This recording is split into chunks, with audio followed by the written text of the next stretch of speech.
ಆತ್ಮೀಯ ಬಂಧುಗಳೇ, ಶ್ರೀಮದ್ ಭಗವದ್ಗೀತೆ ತತ್ವ ವಿವೇಚನೆ ಟೀಕಾ ಅಧ್ಯಾಯ 6 ಆತ್ಮ ಸಂಯಮ ಯೋಗ. ಇದರಿಂದ 27ನೇ ಶ್ಲೋಕವನ್ನು ನಾವು ತಿಳ್ಕೊಳ್ತಾ ಇದ್ವಿ. ಹೋದ ಭಾಗದಲ್ಲಿ ನಾವು ಶಾಂತ ರಜಸಂ ಅನ್ನುವಂಥ ಪದದ ಅರ್ಥ ಏನು ಅಂತ ವಿವರವಾಗಿ ತಿಳ್ಕೊಂಡ್ವಿ.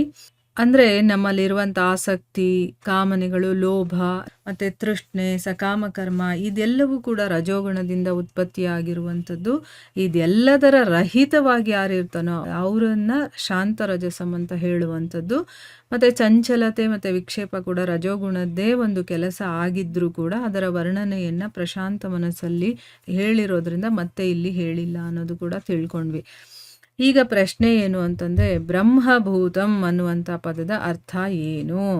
ಉತ್ತರ ಏನು ಅಂತಂದರೆ, ನಾನು ದೇಹ ಅಲ್ಲ, ಸಚ್ಚಿದಾನಂದ ಘನ ಭಗವಂತನೇ ಆಗಿದ್ದೀನಿ ಅನ್ನುವಂಥ ರೀತಿಯಲ್ಲಿ ಯಾರು ಅಭ್ಯಾಸ ಮಾಡ್ತಾ ಸಾಧಕನ ಸ್ಥಿತಿ ಆ ಸಚ್ಚಿದಾನಂದ ಘನ ಪರಮಾತ್ಮನಲ್ಲಿ ದೃಢವಾಗ್ತಾ ಹೋಗುತ್ತೋ, ಈ ರೀತಿ ಅಭಿನ್ನ ಭಾವದಿಂದ, ಅಂದರೆ ನನಗೂ ಭಗವಂತನಿಗೂ ಯಾವುದೇ ಭೇದವಿಲ್ಲ ಅನ್ನುವಂಥ ಒಂದು ಭಾವದಲ್ಲಿ ಬ್ರಹ್ಮನಲ್ಲಿ ಸ್ಥಿತನಾಗಿರುವಂತಹ ಮನುಷ್ಯನಿಗೆ ಬ್ರಹ್ಮಭೂತ ಅಂತ ಹೇಳ್ತಾರೆ.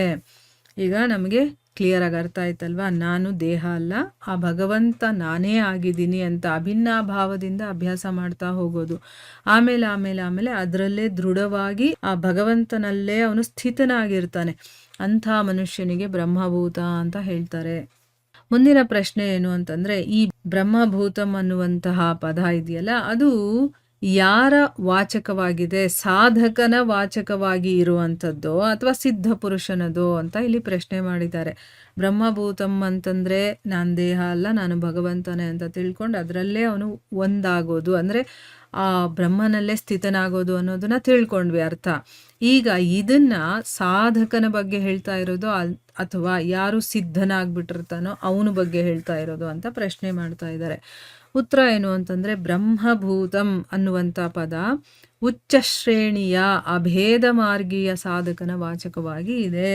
ಅಂದರೆ ಒಂದು ಉನ್ನತ ಶ್ರೇಣಿಯಲ್ಲಿ ಇರುವಂತಹ ಭೇದವನ್ನು ಮಾಡದೆ ನಾನು ಭಗವಂತ ಅಭೇದ, ಅಂದರೆ ಇಬ್ಬರೂ ಒಂದೇ ಅಂತ ಯಾರು ಅನ್ಕೊಂಡು ಸಾಧನೆ ಮಾಡ್ತಾ ಇರ್ತಾನೋ ಅಂಥ ಸಾಧಕನ ಬಗ್ಗೆ ಇಲ್ಲಿ ಹೇಳ್ತಾ ಇರುವಂಥದ್ದು.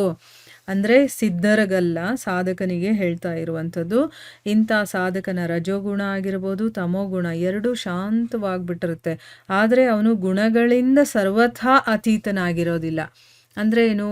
ಅವನಲ್ಲಿ ರಜೋಗುಣ ತಮೋಗುಣ ಶಾಂತವಾಗಿರುತ್ತೆ, ಆದರೆ ಇನ್ನೂ ಅವನಲ್ಲಿ ಆ ತ್ರಿಗುಣಗಳು ಇರುತ್ತೆ. ಅವನು ಕಂಪ್ಲೀಟಾಗಿ ಗುಣಗಳಿಂದ ಅತೀತನಾಗಿರೋದಿಲ್ಲ.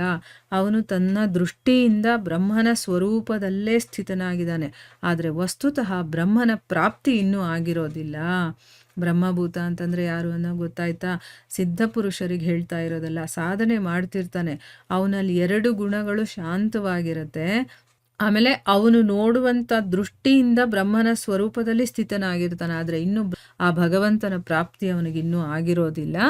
ಈ ರೀತಿ ಬ್ರಹ್ಮನ ಸ್ವರೂಪದಲ್ಲಿ ದೃಢವಾದ ಸ್ಥಿತಿ ಉಂಟಾದ ಮೇಲೆ ಯಾವಾಗ ಅವನಲ್ಲಿ ಈ ರೀತಿ ಭಗವಂತನಲ್ಲೇ ದೃಢವಾಗಿರ್ತಾನಲ್ಲ ಅಂಥ ಒಂದು ಸ್ಥಿತಿ ಬರುತ್ತೋ ಬೇಗನೆ ತತ್ವಜ್ಞಾನದ ಮೂಲಕ ಬ್ರಹ್ಮನ ಪ್ರಾಪ್ತಿ ಅವನಿಗೆ ಆಗುತ್ತೆ. ಇದೇ ಕಾರಣದಿಂದನೇ ಮುಂದಿನ ಶ್ಲೋಕದಲ್ಲಿ ಈ ಸ್ಥಿತಿಯ ಫಲವನ್ನು ಆತ್ಯಂತಿಕ ಸುಖ ಪ್ರಾಪ್ತಿ ಅಂತ ಹೇಳಿದ್ದಾರೆ. ಅಂದರೆ ಯಾವ ಫಲ ಸಿಗುತ್ತೆ ಅಂತಂದರೆ ಆತ್ಯಂತಿಕ ಸುಖದ ಪ್ರಾಪ್ತಿ ಅಂತ. ಈ ಆತ್ಯಂತಿಕ ಸುಖದ ಪ್ರಾಪ್ತಿನೇ ಬ್ರಹ್ಮನ ಪ್ರಾಪ್ತಿ ಅಂತ ಅರ್ಥ ಮಾಡ್ಕೋಬೇಕು. ಭಗವಂತ ಅಂದ್ರೇ ಅತೀ ಸುಖ ಅಥವಾ ಎಲ್ಲೂ ಸಿಗದೇ ಇರುವಂಥ ಸುಖ, ಆನಂದ ಅಂತ ನಾವೇನು ಹೇಳ್ತೀವೋ ಅದೇ ಭಗವಂತ ಅಂತ ತಿಳ್ಕೋಬೇಕು. ಅಲ್ಲಿ ಸಿಕ್ಕಿದೆ ಅಂದರೆ ಅದು ಭಗವಂತನ ಪ್ರಾಪ್ತಿ ಆಗಿದೆ ಅಂತ ಅಂದ್ಬಿಟ್ಟು ಅರ್ಥ. 5ನೇ ಅಧ್ಯಾಯದ 24ನೇ ಶ್ಲೋಕದಲ್ಲೂ ಕೂಡ ಇದೇ ಅರ್ಥದಲ್ಲೇ ಬ್ರಹ್ಮಭೂತ ಅನ್ನುವಂಥ ಪದ ಬಂದಿದೆ. ಈಗ 5ನೇ ಅಧ್ಯಾಯದ 24ನೇ ಶ್ಲೋಕ ಯಾವುದು ಅಂತಂದರೆ, ಯೋಂತ ಸುಖೋಂತರಾರಾಮ ಅಂತ ಒಂದು ಶ್ಲೋಕ ಬರುತ್ತಲ್ಲ ಅದು. ಅಲ್ಲಿ ಭಗವಂತ ಏನು ಹೇಳಿದಾನೆ? ಯಾವ ಮನುಷ್ಯ ಬ್ರಹ್ಮನಿಗಿಂತ ಬೇರೆ ಯಾವುದೂ ಇಲ್ಲವೇ ಇಲ್ಲ ಅಂತ ನಿರ್ಧಾರ ಮಾಡಿಕೊಂಡು ಸಮಷ್ಟಿ ಅಂತರಾತ್ಮನಲ್ಲೇ ಸುಖ ಇರುವಂಥವನಾಗ್ತಾನೋ, ಅಂದರೆ ಅವನಿಗೆ ಅಂತರಾತ್ಮದಲ್ಲೇ ಸುಖ ಇರುತ್ತೆ, ಆತ್ಮನಲ್ಲೇ ರಮಿಸ್ತಾ ಇರ್ತಾನೆ, ಮತ್ತೆ ಆತ್ಮನಲ್ಲೇ ಜ್ಞಾನ ಇರುತ್ತೆ. ಸಚ್ಚಿದಾನಂದ ಘನನಾದಂತಹ ಪರಬ್ರಹ್ಮ ಪರಮಾತ್ಮನ ಜೊತೆಯಲ್ಲಿ ಅವನಿಗೆ ಏಕೀಭಾವವನ್ನು ಪಡ್ಕೊಂಡಿರ್ತಾನಲ್ಲ, ಅಂಥ ಸಾಂಖ್ಯಯೋಗಿ ಶಾಂತ ಬ್ರಹ್ಮನನ್ನು ಪಡಿತಾನೆ ಅಂತ ಅಲ್ಲಿ ಹೇಳಿದ್ರಲ್ಲ, ಅದು ಅಂದರೆ ಅಲ್ಲಿ ಅದರ ಫಲ ನಿರ್ವಾಣ ಬ್ರಹ್ಮನ ಪ್ರಾಪ್ತಿ ಅಂತ ಹೇಳಿದ್ದಾರೆ. ಯಾರು ಬ್ರಹ್ಮಭೂತ ಸ್ಥಿತಿಯಲ್ಲಿರ್ತಾರೋ ಅಂದರೆ ಏನು, ಇಲ್ಲಿ ಸಾಧನೆ ಮಾಡ್ತಿರ್ತಾನೆ, ಇನ್ನೂ ಭಗವಂತ ಸಿಕ್ಕಿರೋದಿಲ್ಲ. ಆದರೆ ಯಾವಾಗ ಈ ರೀತಿ ರಜೋಗುಣ ತಮೋಗುಣ ಸರ್ವಥಾ ರಹಿತವಾಗಿ ತನ್ನ ದೃಷ್ಟಿಯಲ್ಲಿ ಸ್ಥಿತವಾಗಿರ್ತಾನೋ, ಭಗವಂತನಲ್ಲೇ ಅವನು ಮುಳುಗಿರ್ತಾನೋ, ಅಂಥ ಸ್ಥಿತಿ ಬಂದ ಮೇಲೆ ಬೇಗ ತತ್ವಜ್ಞಾನದ ಮೂಲಕ ಅವನಿಗೆ ಬ್ರಹ್ಮನ ಪ್ರಾಪ್ತಿ ಆಗೋಗುತ್ತೆ ಅಂತ, ಭಗವಂತನ ಸಾಕ್ಷಾತ್ಕಾರವು ಆಗೋಗುತ್ತೆ ಅಂತಂದ್ಬಿಟ್ಟು ಅರ್ಥ. ಸೊ ಬ್ರಹ್ಮಭೂತಃ ಅನ್ನುವಂಥ ಪದದ ಅರ್ಥ ಇದೇ ಆಗುತ್ತೆ ಅಂತ 5ನೇ ಅಧ್ಯಾಯದಲ್ಲೂ ಕೂಡ ಹೇಳಿದ್ದಾರೆ. ಇದರ ಮುಂದುವರೆದ ಭಾಗ ಇದೆ, ಅದನ್ನು ನಾವು ಮುಂದಿನ ಭಾಗದಲ್ಲಿ ತಿಳ್ಕೊಳ್ಳೋಣ. ಹರೇ ಕೃಷ್ಣ.